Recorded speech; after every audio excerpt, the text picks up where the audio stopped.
Aujourd'hui, j'avais envie de vous parler des cours. Donc je vais pas vous parler des cours qui sont après le bac ou en maternelle, non, ça n'a pas d'importance. Les cours qui sont les plus chiants et donc ceux qui donnent matière à réfléchir, c'est au collège et au lycée. Et comment aborder les cours sans parler forcément de la rentrée. Et à la rentrée, il y a un truc auquel tu ne peux pas échapper, une seule chose, c'est le stress.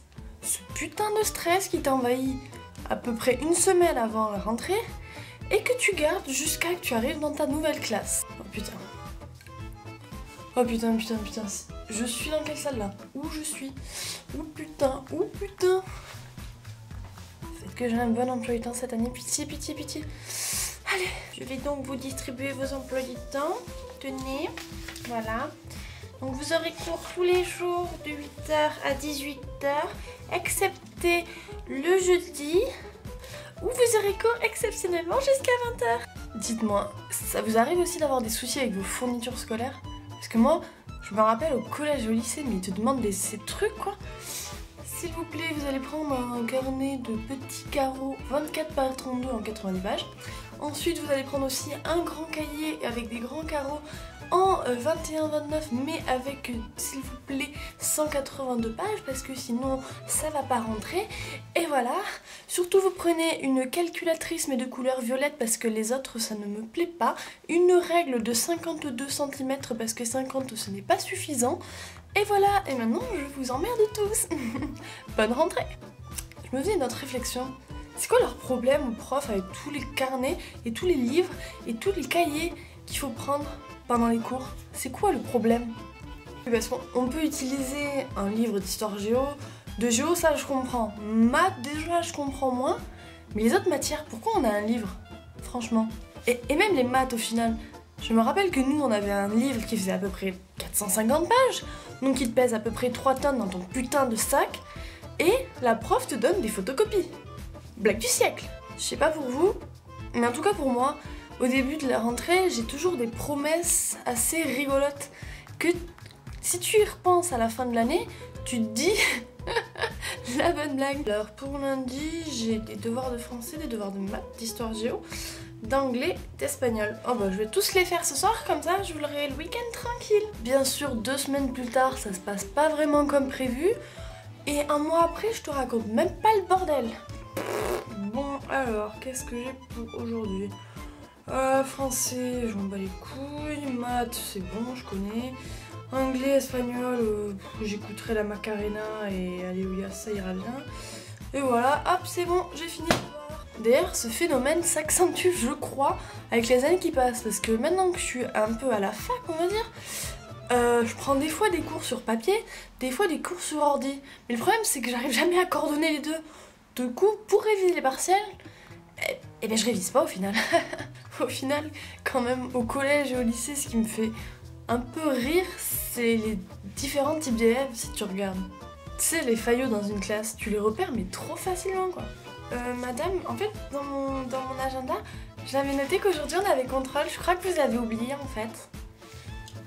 Et on avait aussi des exercices à faire, mais vous les avez pas ramassés, je comprends pas. Qui souhaite passer au tableau, s'il vous plaît? Oh, moi, s'il vous plaît, moi. Alors qu'une personne normale, quand on risque de se faire interroger, on fait tous la même technique. On prend un carnet ou un cahier et on fait tous semblant d'écrire. Jamais vu quelqu'un qui levait la tête et qui disait « Hey, vas-y, interroge-moi, allez !» Bon, par contre, dans les élèves, il y a aussi le cas complètement contraire. Le mec qui s'en bat les couilles d'avoir cours vraiment tout le temps, quoi. Eh mais vas-y, ferme ta gueule, là, on s'en fout de ton cours, putain. Eh madame, là, je peux sortir, là, je me sens pas bien, sérieux, là, je me casse, moi. Quoi, qu'est-ce que t'as un souci? Putain, tu me connais pas, tu connais pas ma famille. Vas-y, je me casse, ok, je me casse. En fait, au final, les personnes qui me font le plus rire et qui me font le plus chier à la fois, au lycée et au collège, mais c'est les profs. Pour moi, il y a 2 profs de PS différents. Bonjour à tous, je serai donc votre prof de PS, mais par contre, je ferai pas les exercices avec vous parce que Enfin voilà, je suis pas toujours douée, en plus je préfère me faire les ongles et tout ça que vous regardez en fait, ouais, voilà. Ouais, donc ouais, cette année, en tant que prof de PS, donc je vais pas vous faire des trucs de clopinette, genre la gymnastique et ce genre de choses. Nous on va faire des entraînements type militaire, donc des abdos, fessiers, on va tout faire, on va se bouger le cul. Roger, on n'est pas là pour trier gentil, hein. T'as le prof d'anglais ou d'espagnol qui ne sait pas parler anglais ou espagnol. C'est pratique pour apprendre une langue. So today we are going to learn English. I hope you have a good vacation là. Ouais. Ce putain de prof de français ou de philo, ça dépend, qui pète un plomb à chaque cours en partant dans des délires que personne comprend. Donc voilà, je me présente, je suis votre prof de philosophie cette année. Je vous préviens d'un truc, je n'ai pas la télévision, donc vous pouvez me parler de séries, mais je ne connais pas du tout. En revanche, je connais un très sympathique livre sur les plantes et la philosophie, vous m'en direz des nouvelles. Il y a ce truc hyper énervant aussi, ça peut arriver à la maternelle ou à la fac, n'importe. Mais c'est ce prof qui oublie de t'appeler. Pourquoi? Enfin, je me disais un truc aussi. Je préfère limite qu'un prof m'appelle pas plutôt que quand il se trompe en m'appelant au final. Tu vois ce que je veux dire? J'avais quand même une prof qui m'a eu pendant 3 ans, je crois. Et donc je m'appelle Lucille. Et pendant ces 3 années, elle m'a appelée Lucie. Pourtant à chaque fois je la corrigeais. Toute la classe finissait par la corriger. Mais jamais ça lui a tilté que je pouvais m'appeler Lucille et pas Lucie. T'as aimé cette vidéo? T'as envie de rajouter des choses? N'hésite pas à les mettre en commentaire. Et surtout à liker la vidéo. Je vais essayer de revenir au plus vite pour faire une nouvelle vidéo. J'espère que celle-ci vous aura plu. En tout cas, moi je vous fais de très gros bisous.